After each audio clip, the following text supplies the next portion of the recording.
Fatima al-Fihri stood on a dusty plateau outside Fez, watching workers shape the first stones of what would become a beacon of learning.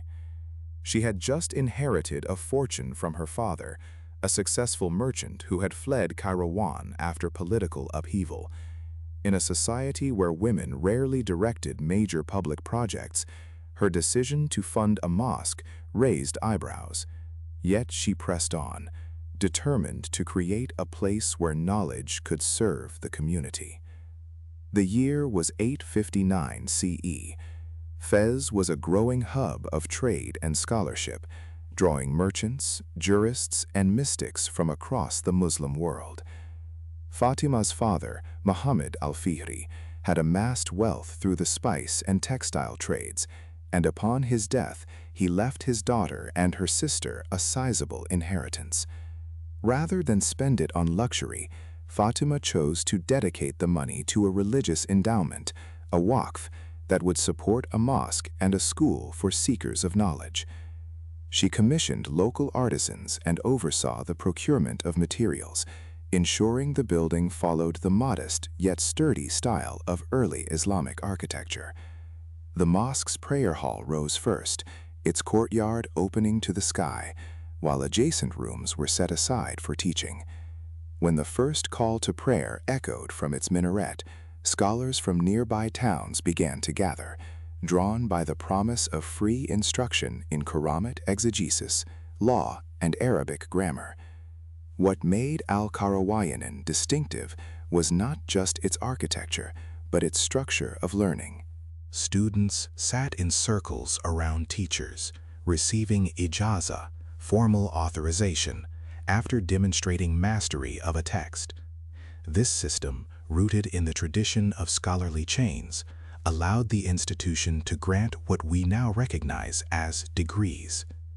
Over the centuries, the curriculum expanded to include astronomy, medicine, and music, attracting learners from Al-Andalus to Baghdad.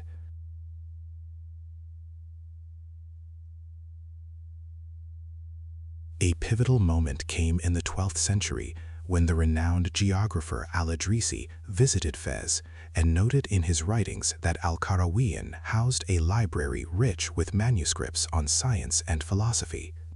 His observation, recorded in the Kitab Nuzhat al-mushtaq, confirms that the madrasa had already become a center of intellectual exchange beyond religious studies.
The deed, dated 245 AH, 859 CE, specifies that the endowment must remain perpetual, ensuring the institution's financial independence.